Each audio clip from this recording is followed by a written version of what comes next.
Amazon का जंगल दुनिया का सबसे बड़ा रेन फॉरेस्ट वर्षावन है। दुनिया का 20% ऑक्सीजन यहीं से आता है, इसलिए इसे पृथ्वी का फेफड़ा भी कहते हैं।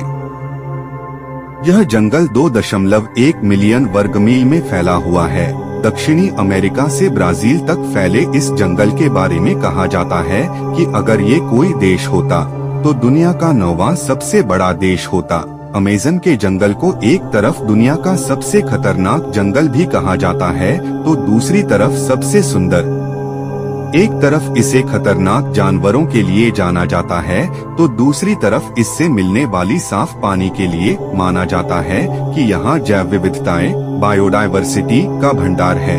लीड्स यूनिवर्सिटी ने साल 2017 में एक रिसर्च की थी। इसमें ये पाया गया कि अमेज़न बेसिन जितना कार्बन ग्रहण करता है वो में कई देशों द्वारा हुए उत्सर्जन से मैच करता है। मतलब देश जितना कार्बन बेसिन में उत्सर्जित करता है उतना ही अमेज़न बेसिन से लेता है। हालांकि जंगलों के जलने से कार्बन का उत्सर्जन बढ़ जाता है और इन दिनों तो ये सबसे खराब स्थिति में है।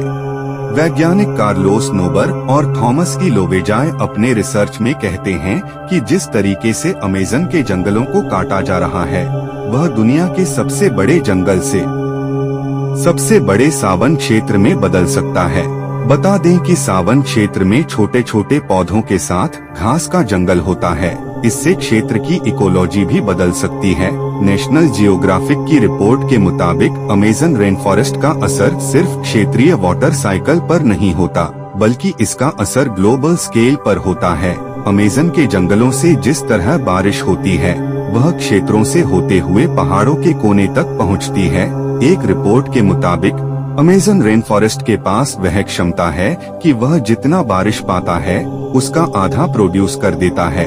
यह चक्र एक नाजुक संतुलन है जिसके टूटने पर गंभीर परिणाम देखने को मिल सकते हैं। अमेज़न के जंगल 9 देशों से होकर गुजरते हैं। इन जंगलों का करीब 60% ब्राजील, 13% पेरू, 10% कोलंबिया और बाकी का हिस्सा Ecuador, Guyana, Venezuela, Bolivia, Suriname और फ्रेंच गुयान से होकर गुजरता है। बता दें कि पृथ्वी पर जितने जीव हैं उसके 1/3 को एक साथ आप अमेज़न के जंगलों में ही देख सकते हैं। यहाँ 390 अरब पेड़ हैं जिसमें 16,000 से ज्यादा उनकी प्रजातियां हैं। इतना ही नहीं